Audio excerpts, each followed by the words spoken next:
reading. I would read it multiple times over just to barely get it. I realized this was not a coincidence with the mission trip coming up. And during a conversation with Joyce, she shared that she had recently experienced something similar days earlier. She encouraged me to press on and pray hard, and with an expectant heart, I did.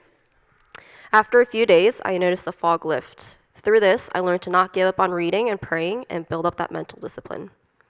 During the middle of our week in Roca Blanca, we went to 2 villages where Catholicism is practiced both religiously and culturally. Our team was able to provide clinical services and do VBS with kids at the local churches. The Roca Blanca mission-based team shared their mission to do whole care, not just providing physical care, but also spiritual and emotional. They use physical care to provide a necessary service, but after each consultation, many people are directed to pastors and missionaries who pray and talk with them.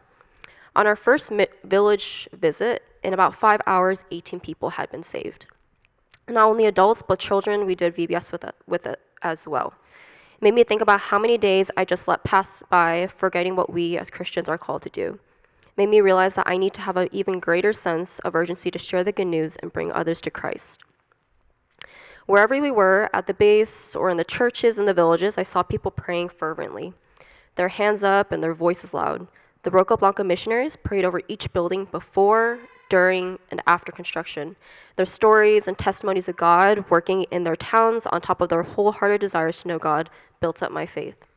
Through reflection, I realized that I often have a habit of deciding which options A, B, and C sound good to me, then praying to God, asking him which one should I decide on, giving him a multiple choice answer question.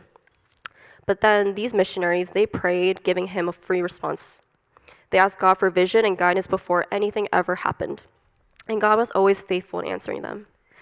As we worked so closely with the Roca Blanca mission-based missionaries and their families, we had many opportunities to hear testimonies. In one conversation I had with a nurse named Laura, a full-time missionary, I asked her how she found her calling in missions. I had always been curious about how people heard God. It always seemed like people had big visions and heard God's voice like in the stories of the Old Testament, and I wanted to know what that was like. She had shared with me her calling to missions wasn't through an audible voice from God, but through his confirmation of each step in her life. In every step, she was obedient and diligent in where she was, and God placed and took away specific people and opportunities. Ultimately, God had confirmed a path to missions over and over again. I was encouraged to hear this because I was relieved that I didn't need one moment to make a big decision or move through life stages. I could find confidence that God builds up my life through time and obedience. I was reminded that he walks with me every day and has his plans in my life in his hands. Not even after a week I got home, I got laid off from my corporate job. The first couple of days were filled with disbelief and fear of instability. But through the mixed feelings, I knew in my heart that I would be okay.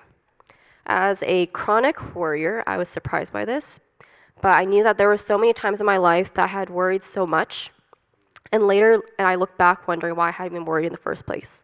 I figured this too would pass. After experiencing God in such powerful and personal ways in Roca Blanca, I prayed to God during a team debrief prayer time, asking for a heart of obedience and recommitting my life to him. During college, my friends and I would joke about how you should be careful of what you ask for from God, because sometimes you don't really know what you're asking for. I certainly did not know that this prayer would result in the loss of my job, but I knew it was for a reason. I wondered if this was God's way of repositioning me. Maybe this loss was to gain something better. In the aforementioned conversation I had with Laura, she had asked me about my job, and I told her I was still figuring out how I could use my degree in business to honor God. She told me that somehow God uses everything in our lives to prepare us for something else down the line, no matter how seemingly small or unimportant it may seem. Her faith encourages me to trust God. Coming back home, I find that my heart is still so full. I reminisce on my week with my team and my time in Mexico. I was able to witness our God who is truly alive and works in our favor. A missionary there encouraged me to remember all the good things we have heard and experienced, for each thing builds our faith, and that is what I'm experiencing. I thank God for revealing himself in his people and their stories. I thank God for the VBS and children. I got to experience so much joy and grace through it despite the language barriers. And I thank God for the team that God handpicked that I love getting to know and start friendships with in special ways. Thank you again, New Life, for supporting, equipping, and praying for and with our team so we could experience God in Roca Blanca. I hope to experience God at least personally at least once, but I'm still humbled at how God surprises and shows up in greater and bigger ways.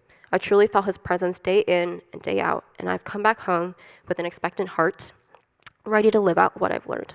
Thank you.